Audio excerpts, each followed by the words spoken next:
IHP Media, la chaîne qui vous édifie.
du ministère de Saint-Esprit. Après ma campagne d'église, les hommes vont accomplir la volonté.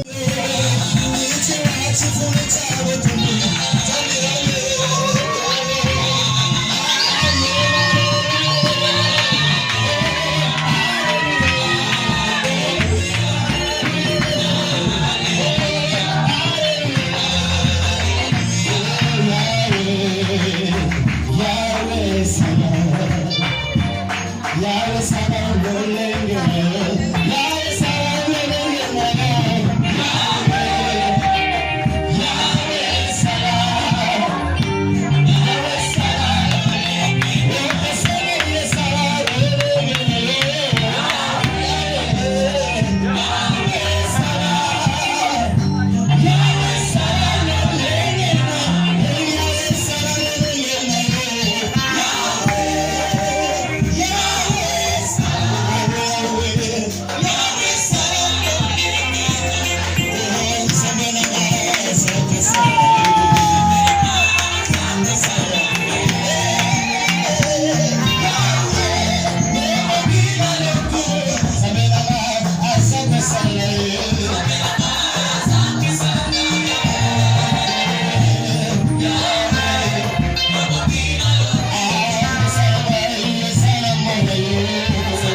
Alléluia. Bonjour Pasteur Israël. Bonjour Père. To moni awa ouverture ya ba église lelo première culte. Message clé ezalaki nini pona journée ya lelo? Oui, to lobelaki sur la position la position ya l'ange de l'Éternel. OK. Tozwaki temps ya kotalisa bandeko. Position tant tobi l'ange de l'Éternel. Tozwaki temps koexpliquer bango. Parce que na Bible toyebi ke toza ba ange ebele, mais dans l'Ancien Testament mingi wanda olobela l'ange de l'Éternel, alaki ange wanda ko se manifester et puis na ba kosala makambo lokola nzambe. Ozomona parce que ange akozwa na adoration te, mais l'ange de l'Éternel ata wanda apparaître tomoni na bisika mibale oyo baya même na offrande mpona offrir tout ça. Donc wanda otesa comment Dieu a bandé ko se manifester aussi ko visiter bato mais à travers image wana ya l'ange de l'Éternel. Ce que tu fais bana nzambe bayeba na position ya l'ange de l'Éternel. Quand le peuple Israël abimaki na Égypte, ange Bible a changé de position. Azaki liboso azongi na nsima pe colonne de nuée pe ezongi na nsima. Mais tant azongi na nsima misa makambo bande ko salama. Ezaki ke côté ya peuple Israël ba lumière, mais côté ya peuple égyptien ténèbres ekotaki. Kaka na changement de position wana. Yango toyebisaki na bana nzambe ke o eza plus important na vie ya mwana nzambe. Il faut koluka koyeba position ya nzambe. Tomeme l'ange de l'Éternel wana nde natali ici. Beaucoup plus bandai ko apparaître na image ya ye moko nzambe. Komona kazoloba même na moto alobi moi Dieu je te dis. Ozomona na kati ya ba écriture topesaki. Pour dire que bana nzambe asali ta ebele au moins 4 mois na bandako. So question makasi ezalaki ya koyeba moko na moko a se poser la question de savoir position nino nzambe aza nango na ye.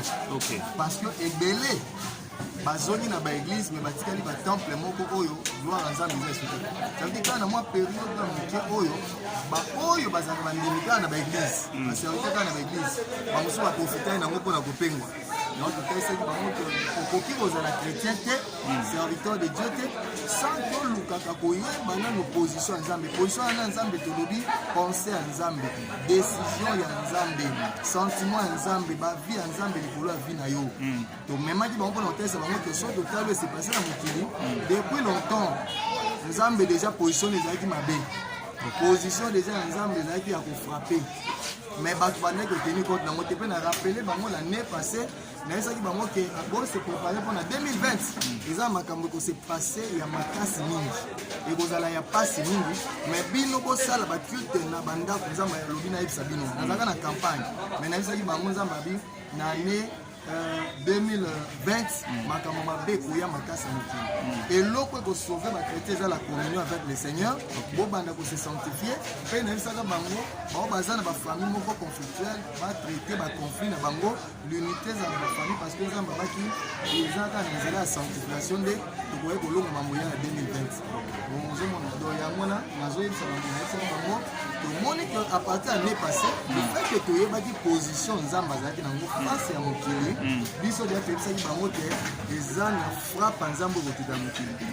Yango natuni bango bomoni yango bandimi amen okoki so otuni bango baolobaki pase ayebisa biso deja na année ekoza fasi te mpe nalobaka ke le Seigneur alobi na ngai à partir ya année 2020 ti tokokotaka mwa tozali ya 2019 makambo ekose komplike bato ya molili bakobatama esu te bakobimisamisa na bango lisusu kobeta lelo epuis soki oza na nzambe ezala pena na nzambe ndenge esengeli na baaventure te epuis à partir ya 2020 nde nzambe akokotisa siko programme epena enlèvement ya église mais les occultistes les formations les illuminati bakobanda koimpose petit à petit makambo na bango sikoyo ya nouvel ordre mondial mpona kopréparer arrivé ya antichrist.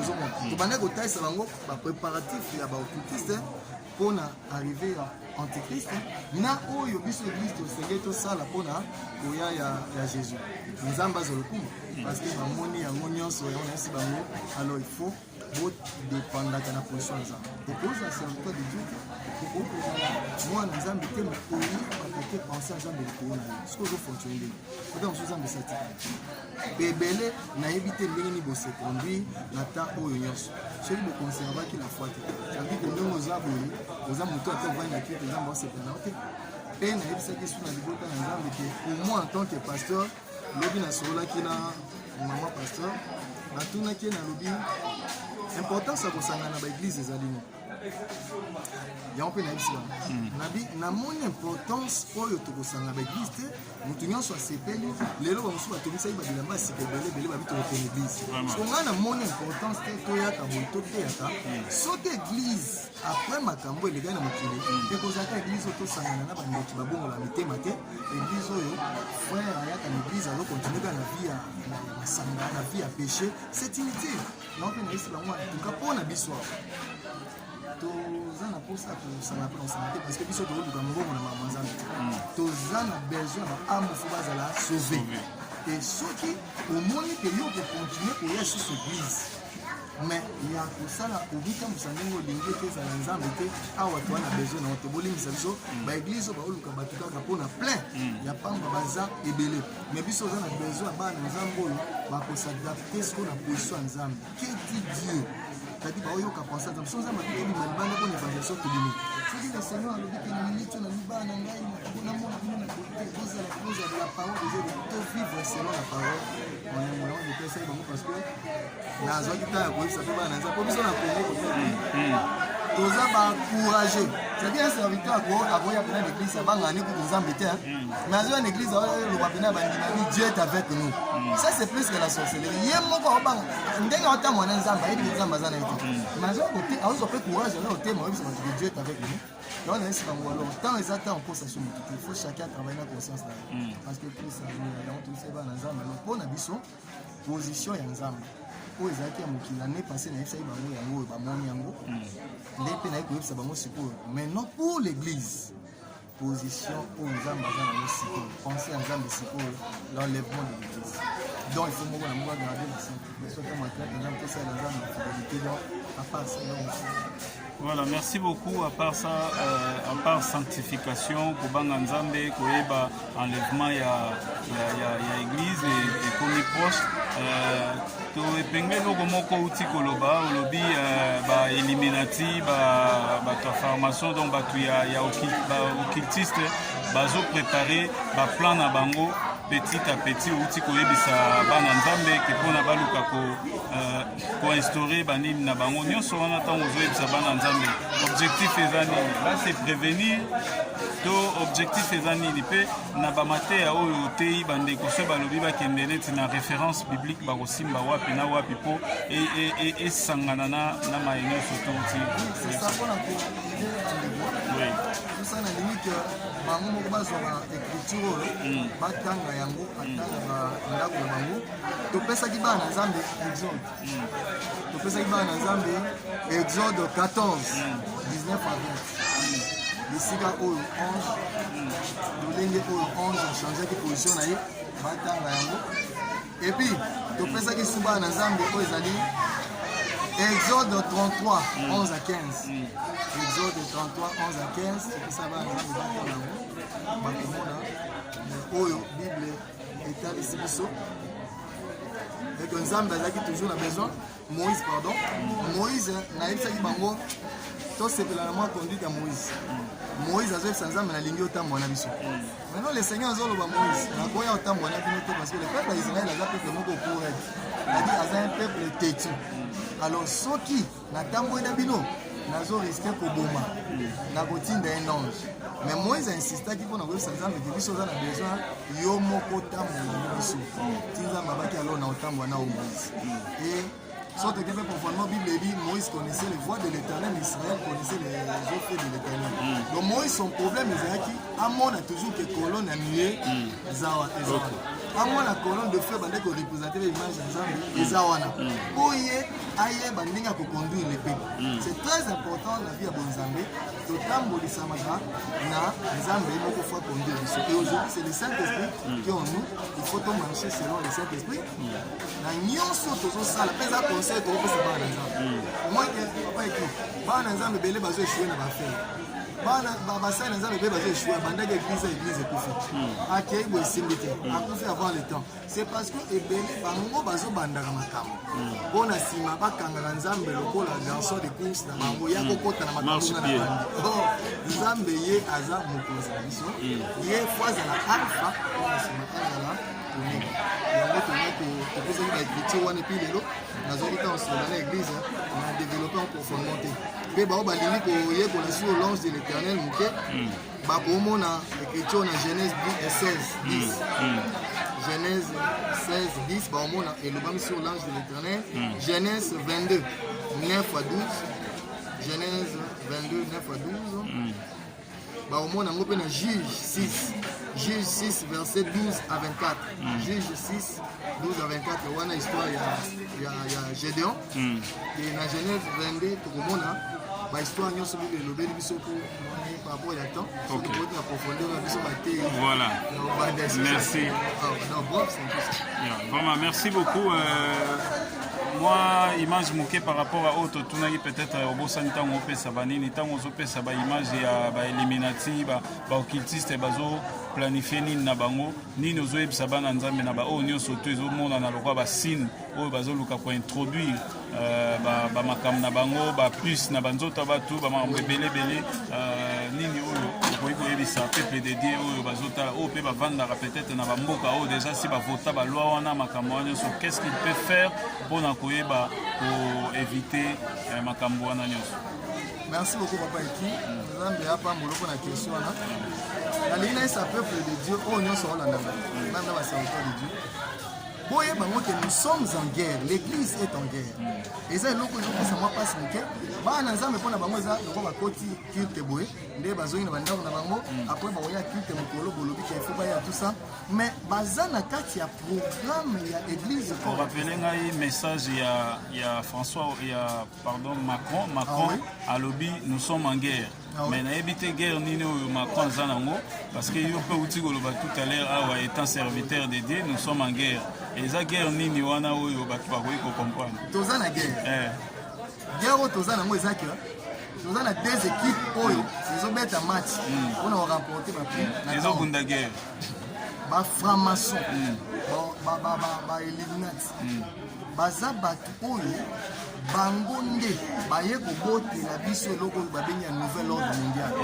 Je crois qu'il y a même des chefs religieux oyo balobeli bato ke en tout cas il faut basolola bakonzi mosusu ya mboka pour que programme wana nouvel ordre mondial ekota en vigueur.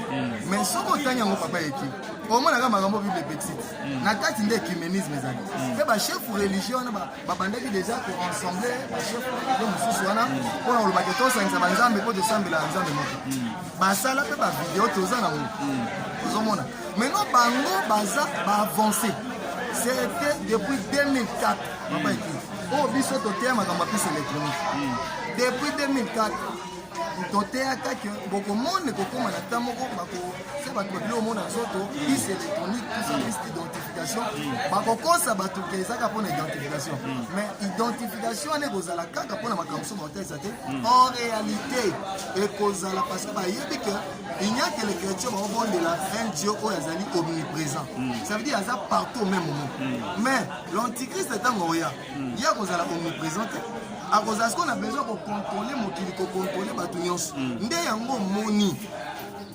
Je vous dis la vérité biloko nyonso tosaleza ba Facebook toza na ba émission oyo en pleine émission na kopesa image wana oyo ye moko akena émission bazotuna expliquer bato sur objectif azali na Facebook aokoka même pas korépondre na nsima nango bajournaliste baconstaté ke azotoka makasi malili wana balobi akolongola jaquette po bango bajournaliste baolo batokomaki obanga te osala crise ntango balongoli jaquette batali na kati ya jaquette baopesa image wana baye komona signe ya baformation.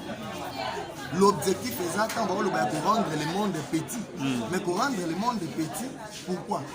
Tant que l'antichrist a à cause de la besoin, il faut contrôler tout le monde. Donc, nous avons ça l'infraction de la biscuit à Rokima. Il y a un monde monique, ma salle est biso babiloko oyo, à ta biso tozo utiliser. Mais ils ont pas l'objectif na bango. C'est-à-dire elle est liée batu nyonso, faut pas contrôler batu nyonso partout ba go kozala. Et tangu ya koyaka, ils ont nzela babiloko wana na ko contrôler batu nyonso. Ya omoni na États-Unis bande ko basala ka mars, balobi même na piste électronique wana ba kombi na 666. Ba na toza ba image ba bino bande ko bozwa ngote po eza bina na marque de la bête. Ce qu'on va organiser que Facebook des ana les années ba congolais surtout ba osa elango mutu alali na mbeto abwaki na kati mutu azoli ya matembele abwaki na kati ba bazali bona bongo mais bateau ba yebi makambo ba yebi que l'objectif majeur eza pour na faciliter l'antichrist la tâche quand oya à partir ba biloko wana ko contrôler ba nyonso au cause d'une infraction mutu akosa la terre qui ma partir à plus d'identification to ko na mai ba oyi ba toza na se mai c'est ça l'objectif. Mais non c'est-à-dire wana eza moko biloko depuis 2004 totalisaka na bato ke ntango bokomona basigne wana boyebake eza déjà avancement makasi par rapport ya programme na bango. Mais ce sont les chrétiens malheureusement toa na programme moko te face à retour à Christ bango bazoprépare koya ya antichrist bapropose na mokili makambo ebele mokili ya adhéré na kati bakosi batoma mosusu mais les chrétiens toa na programme moko te. L'église oyo bango baza wana kaka mpona makambo na bango oyo baza mpona makambo na bango mais normalement faut toza na programme moko oyo ezali commun ya église corps ya Christ ya mokili mobimba et puis programme wana ezaka ya nini ya komarche na crainte ya Nzambe ya kosala œuvre évangélique pour gagner des non-croyants parce que Jésus a joué. Donc tant eza mpona ngo na biso siko côté na biso programme kama ezaki le contraire ba guerre moko ya bassesse towela na bandima. Voilà, merci beaucoup. Nous sommes arrivés à la fin. Numéro de téléphone Nayo, Pasteur Israël. Moutounio Soto a contacté pour plus de précisions. Peut-être temps Ezalaki Mouken à travers cette émission. Onio Soto a un problème na sous prière. Tony Nito ba explication, ba détails par rapport à Onio Soto Golobamalelo. Numéro de contact. Et puis mot de la fin. Merci beaucoup papa Eki. Numéro na Ezali. Voilà bandeko bana libana Fubatia plus 243 89 12 90 162 89 12 90 162 wana numéro eza na WhatsApp place babenga bakozwa Pasteur Israël donc na numéro ya bato nyonso bakobenga bacontacte. Je crois que même na téléphone je crois que par la grâce de Dieu même yo nayi na bandeko mosusu baki bacontacte Pasteur Israël tosolani na bango bamosusu bango moko nde bakoyebisa yo nde na baki toyepambola Nzambe parce que tant tobondela kata na téléphone oyo bino ozobondela na téléphone kuna bambani wana komosenga bandeko mosusu so tobondela mpona yo ata moto mosusu azala wana parce que le Saint-Esprit akoki kovisite yo parfois même na cadre de délivrance kamosusu omona obosamela na téléphone batieka na main libre famille moma baza baptisé na Saint-Esprit. En tout cas nous avons beaucoup de témoignages comme mosusu oya kozwa mpe batémoignage oyo bandeko baya libanda po bakocontacte so na téléphone ya baguérison ya makambo ebele. Je crois que Nzambe azala. Voilà, merci beaucoup papa. Tokutani mbala sima, to merci et to souhaiter ban Nzambe nyonso bon retour à l'église. Merci beaucoup. Bisous de te remercier. Voilà, merci.